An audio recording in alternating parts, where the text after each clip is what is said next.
akan belajar yang namanya kematian kedua.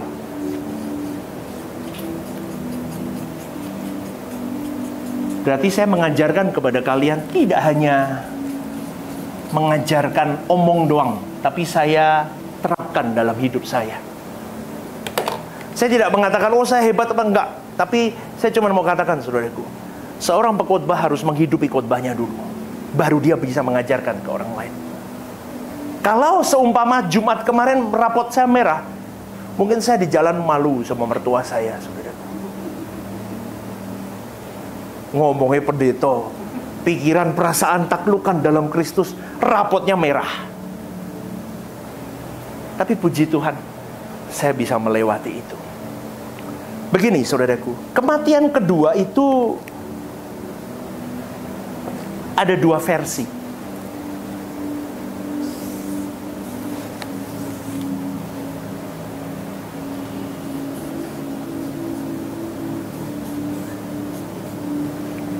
Versi pertama, saudaraku, kita hidup 70 sampai 80. Mati kita. Ini kematian pertama. Ini ya, kematian pertama. Setelah itu, kita hidup di dalam kekekalan, eternal life. Kita menjalani hari-hari hidup kita yang tidak ada batasnya. Dan kalau hidupmu tidak berkenan di pemandangan Allah, maka engkau akan mengalami api neraka. Itulah kematian kedua.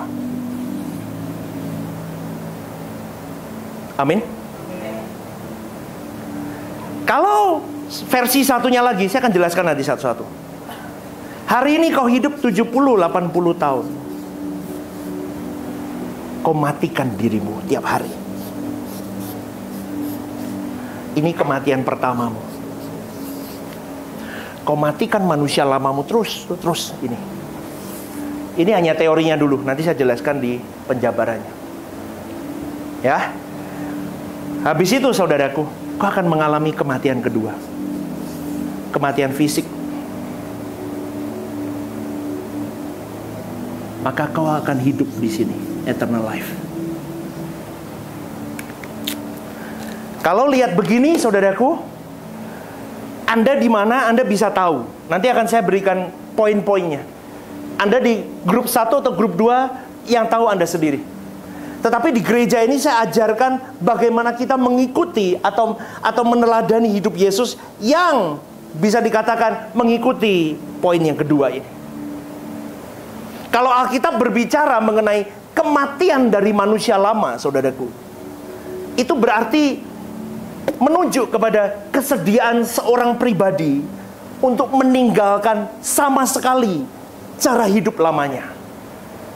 Cara berpikirnya, pola hidupnya, gaya hidupnya yang sudah lagi tidak sesuai dengan apa yang Tuhan mau.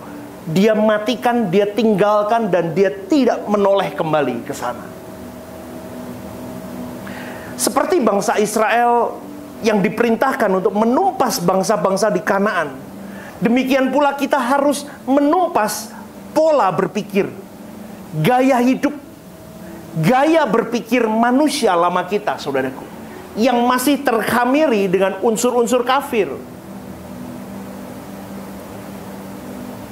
Karena begini, ketika kita memberikan toleransi kepada segala sesuatu yang ada di sekitar kita, itu akan menyebabkan pengaruh yang tidak baik di dalam kehidupan umat Tuhan. Oleh sebab itu, orang percaya tidak boleh berhenti. Artinya, engkau harus terus berjuang, moving forward terus untuk mengalami pembaruan pikiran, seperti yang dikatakan Paulus dalam Roma 12 ayat 2. Tolong tampilkan Roma 12 ayat yang kedua. Oke, Bapak Ibu kita baca bareng yuk. 1, 2, 3. Janganlah kamu menjadi serupa dengan dunia ini, tetapi berubahlah oleh pembaharuan budimu, sehingga kamu dapat membedakan manakah kehendak Allah, apa yang baik, yang berkenan kepada Allah, dan yang... Oke, pegang dulu Roma 12 ayat 2. Saya tulis.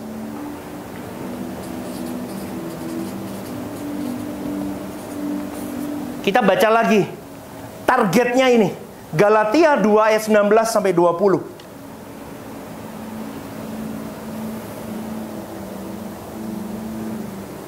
Yuk.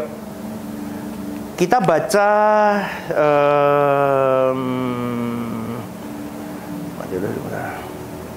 Oke, kita baca bareng-bareng. 1, 2, 3.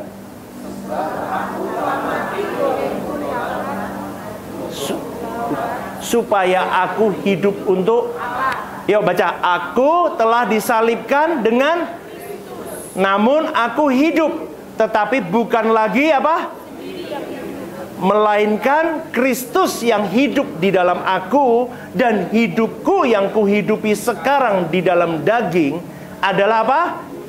Oleh iman dalam Anak Allah yang telah mengasihi aku dan menyerahkan untuk aku. Ini goalnya. Galatia berapa?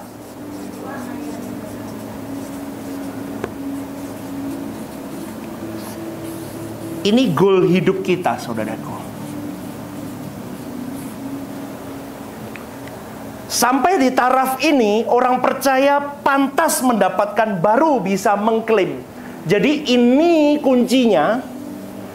Ini perjuanganmu, ini sebagai mesinnya untuk kau berjuang. Roma 12 ayat 2, supaya mencapai goal. Dan ketika mencapai goal, Anda baru bisa mengklaim dalam Kolose 3 ayat 1 sampai 4 yang berkata begini, nggak usah ditulisin, nggak usah ditampilin ya.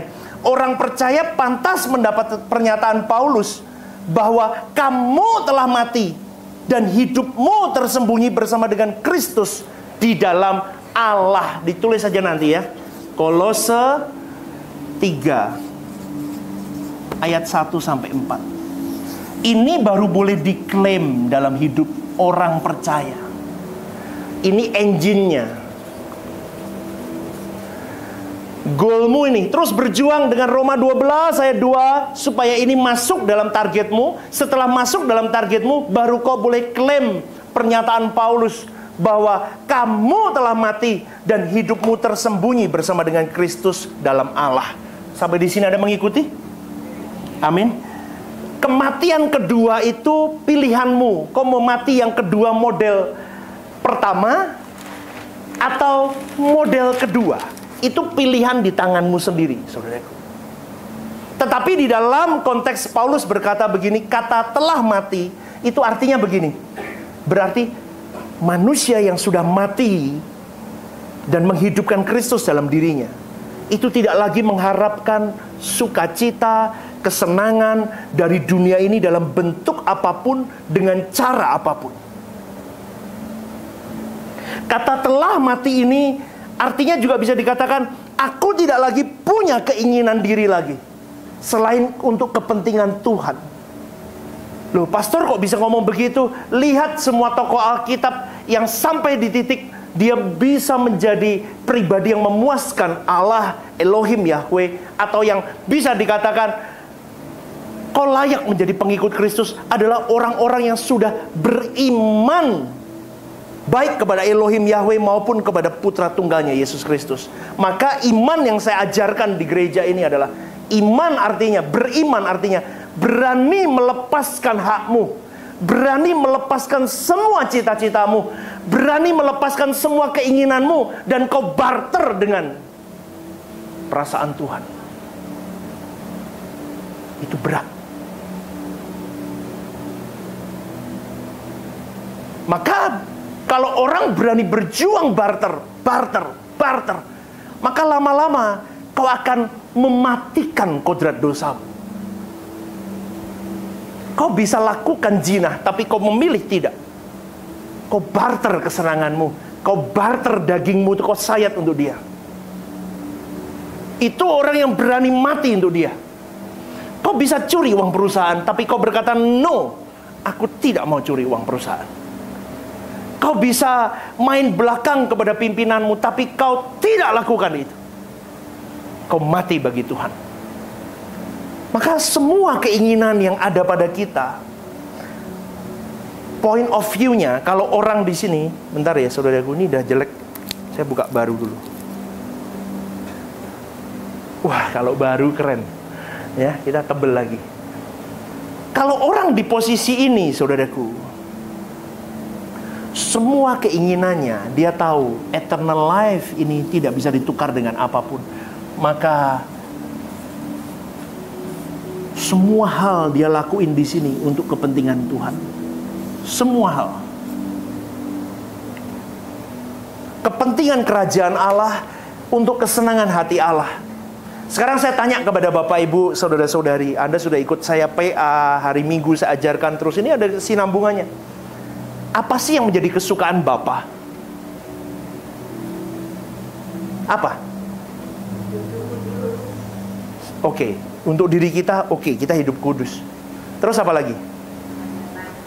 Menyenangkan. Point of view-nya apa? Paling penting itu apa? Yang Bapak sampai getol, sampai kirim anaknya. Yang paling penting apa? Dicari sama Bapak? Jiwa. Amin. Dia carinya jiwa loh. Maka hidupmu dan hidupku hari ini mematikan segala keinginan, segala kepentingan, supaya kita bisa melayani jiwa-jiwa lebih murni. Pendeta belum tentu murni, saudaraku. Saya kasih tahu dah. Meskipun dia punya ribuan jemaat sekalipun, belum tentu murni. Maka saya selalu berkata kepada Tuhan, jangan buat gereja ini besar, Tuhan. Kalau kau lihat tidak layak, suatu hari nanti aku mengkhianati dirimu. Lebih baik jumlah sedikit, tidak apa-apa, tapi aku tetap on track. Amin. Karena banyak orang kalau sudah mulai gede lupa, rusak dia. Lebih baik saya seberapa yang Tuhan izinkan, saya tetap on track. Tetapi kalau Tuhan lihat saya mampu dan bisa, please Lord, biar semua banyak jiwa lebih bisa kita menangkan bersama di Rehoboth Semarang. Jiwa-jiwa itu penting, saudaraku. Maka dari itu, kalau kita tahu semua keinginan yang ada pada kita harus untuk kepentingan kerajaan Allah, artinya semua yang ada pada kita harus untuk keselamatan jiwa kita, keluarga kita, dan orang lain. Jadi semua keinginan yang ada pada kita harus kita matikan. Apapun itu, ini penting nggak ya untuk keselamatan jiwa-jiwa, terutama diriku dan keluargaku. Kalau aku beli ini, menjatuhkan jiwa-jiwa nggak ya? Kalau aku lakukan ini, baik nggak ya dipandang orang? Maka ketika orang berani di titik itu, saudaraku, maka kepentingan kerajaan Allah saja yang ada di dalam agenda hidupnya. Artinya begini, dia mengusahakan supaya orang-orang yang ada di sekitar mereka itu mengenal Tuhan Yesus, mengenal kebenaran Tuhan Yesus, serta bisa menjadi pribadi yang tumbuh seperti Yesus. Jadi semua yang kita lakukan, detail hidup kita, saudaraku, cara kita ngomong, cara kita berucap, cara kita berpikir, cara kita berperasaan, semua tindak tanduk mulut kita ngomong, all of your life itu harus pada satu titik, keselamatan jiwa. Kalau keselamatan jiwa itu penting, berarti kita juga tidak bisa munafik. Bangkai ditutup apapun, pasti kecium, saudaraku. Setuju gak? Ketika itu berpura-pura, ketahuan, saudaraku. Tapi begini, saudaraku, orang percaya itu harus sampai di titik begini. Anda dan saya ini seperti ini loh. Ini dah ya. Kita itu seperti apa ya? Bejana kosong, empty. Kita benar-benar kosong, saudaraku. Kita itu setiap hari, setiap waktu, kita harus menyediakan hidup kita itu seperti bejana kosong. Untuk terus aku membuka diri, Tuhan. Untuk terus kau isi. Terus kau isi, kau penuhi aku. Sampai kita benar-benar tenggelam bersama dengan Dia. Sampai Filipi 2 ayat 5-7 berkata begini, hendaklah kamu dalam hidupmu bersama menaruh pikiran, menaruh perasaan yang terdapat juga dalam Kristus Yesus. Artinya begini loh, pikiranmu, perasaanmu harus seperti Yesus, yang walaupun dalam rupa Allah tidak menganggap kesetaraan dengan Allah itu sebagai milik yang harus dipertahankan. Artinya Yesus melepaskan everything, melainkan telah mengosongkan dirinya dan mengambil rupa seorang hamba dan menjadi sama dengan manusia. Artinya begini, nak, kau ikuti Yesus putra tunggalku, supaya engkau bisa belajar dari dia, bagaimana dia mengosongkan dirinya untuk kepentinganku. Selain untuk kepentinganku, dia mengasihi jiwa-jiwa. Karena point of view dari seorang bapa ini adalah mengasihi jiwa-jiwa. Maka putraku Yesus itu mengerti hatiku. Dia mengosongkan diri supaya bisa kubentuk. Ketika dia bisa kubentuk, dia bisa proporsional menjadi partner kerjaku. Dia bisa menyelamatkan jiwa-jiwa. Kau dan saya hari ini selamat. Amin. Anda sampai di sini mengikuti? Maka berjuanglah saudaraku. Pikiran dan perasaan Tuhan itu terdapat di mana sih pastor, supaya aku bisa mengerti pikiran dan perasaan Tuhan? Terdapat di dalam kebenaran firman Tuhan. Injil itu, logos itu. Terus di mana lagi? Dalam rema Tuhan. Hari-hari kau hidup, Tuhan pasti taruh pesan saudaraku, sesuatu kepada dirimu. Pasti dia taruh. Melalui pengalaman hidup yang konkret, terus kau alami hari-hari hidup. Maka kau bisa semakin hari semakin memenuhi bejana kosongmu itu dengan kebenaran firman Tuhan. Sehingga ketika masalah hidup hadir, bam, fokusmu untuk keselamatan jiwa tidak hilang. Halo? Masalah hidup boleh bertubi-tubi, pam, pam, pam. Fokusmu tidak goyah. Fokusku keselamatan jiwa. Saya cuma mau katakan begini saudaraku. Seorang pribadi yang tidak mau sungguh-sungguh mengosongkan bejana hatinya, bejana pikiran dan perasaannya, ketika dia fokus kepada kebenaran bahwa aku harus menyelamatkan jiwa-jiwa, setan tidak akan tinggal diam. Dia akan menghantam dirimu sampai engkau remuk dengan persoalan hidup. Ketika persoalan hidup itu hadir, orang yang sudah tenggelam dan mengosongkan diri dan dia sudah menancapkan tiap hari, aku harus to be like Christ, dia tidak goyah saudaraku. Tapi orang yang tidak sungguh-sungguh, dia akan remuk dan dia akan hilang arah. Maka dari itu saudaraku yang dikasihi oleh Tuhan, saya cuma mau mengingatkan, kematian kedua yang kau pilih itu harus benar-benar kematian yang memang hanya kematian jasmani. Kematian keduamu itu bukan kematian kedua yang terhilang dari hadirat Allah. Karena engkau hidup selama 70 tahun, 80 tahun, engkau tidak bisa menyelesaikan ini semua. Dan saya mau katakan, untuk menyelesaikan ini semua dibutuhkan perjuangan sampai kau mati.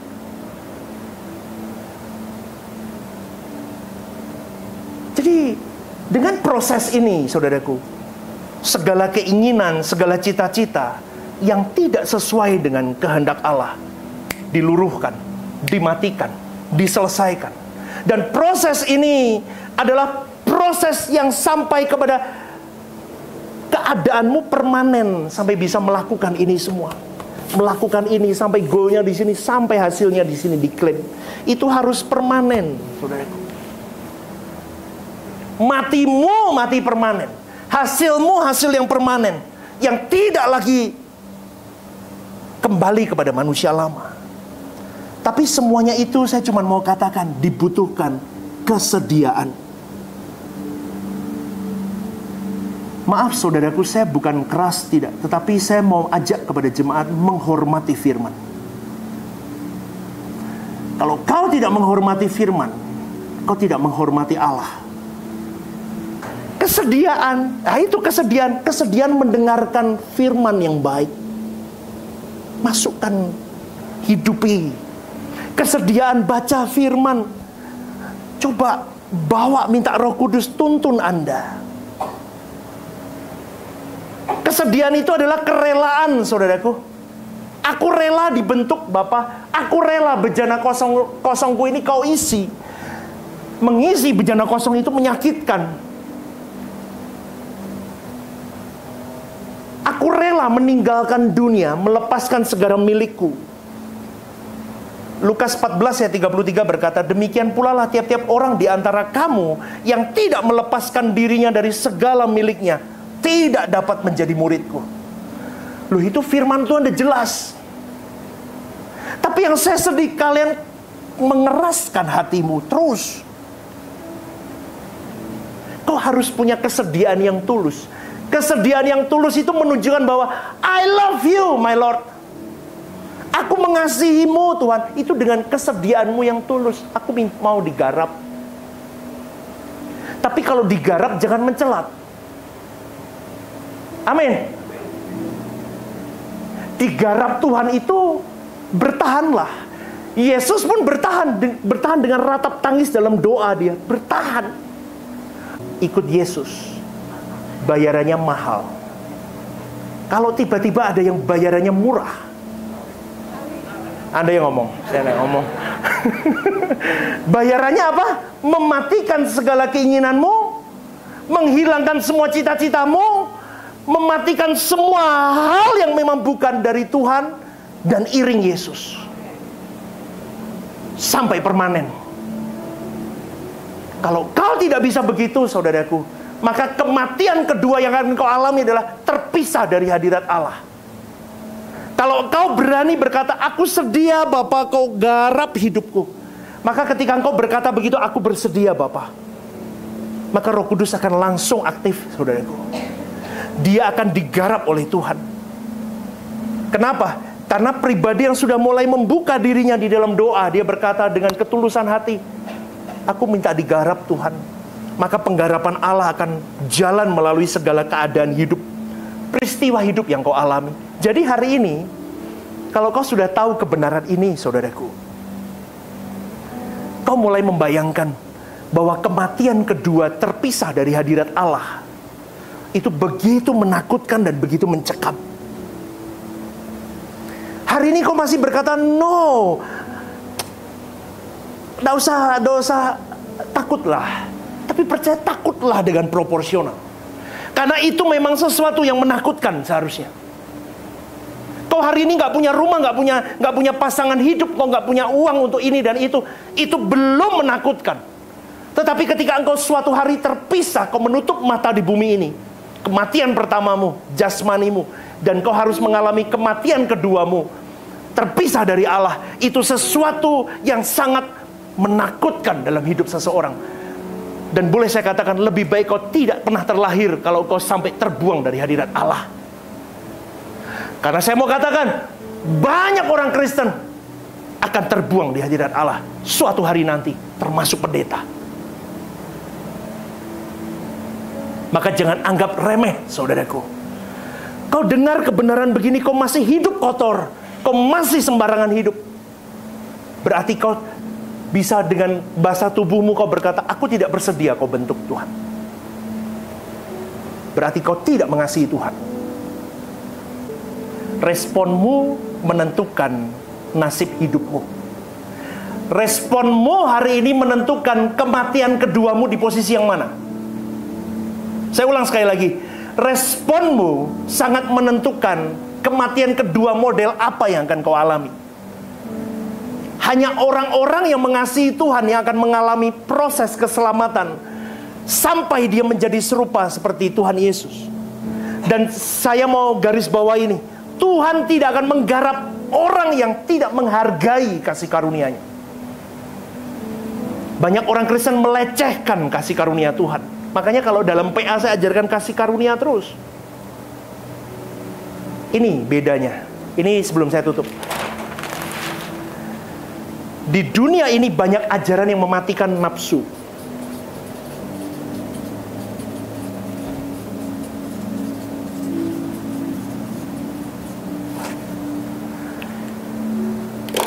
GSKI mengajarkan sama.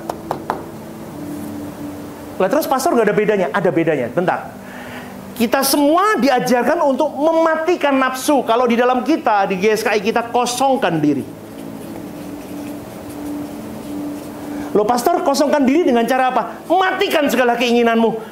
Loh, Raiso atau pastor, aku kepengen ini. Bisa, berlatihlah dari hal-hal kecil. Yang tidak perlu, tidak usah. Loh pastor sudah bisa, saya pun masih jatuh bangun. Tapi saya berjuang terus. Saya kadang masih loh, saudaraku. Tapi kok harus berani saya terus? Terus bedanya apa, pastor? Dengan ajaran yang lain? Oh, beda.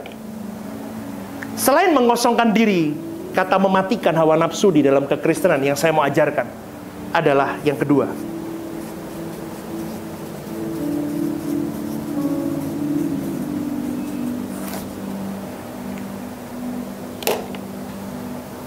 Kau harus mengisi dirimu dengan Roh Kudus. Ini perjuangan.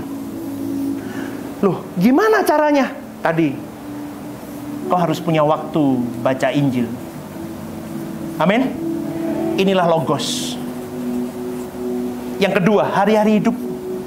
Rema.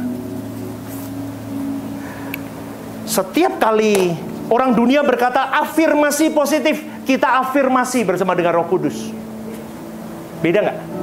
Orang lain kan orang dunia gitu ya. Tahu nggak afirmasi?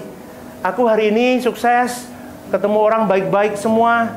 Aku dapat cuan banyak hari ini, kerjaanku laris hari ini, aku sehat, aku kaya, aku berlimpah. Itu afirmasi positif. Tapi kita pakai afirmasi bersama dengan Roh Kudus. Setiap hari saya lakukan itu sama istri saya. Kita sehat bersama dengan Tuhan. Tubuh ini pakai untuk melayani Tuhan. Aku bertemu dengan orang-orang baik. Aku bersama dengan orang-orang baik. Itu terus loh. Pelayananku Rehoboth Semarang semakin baik di pemandangan Allah.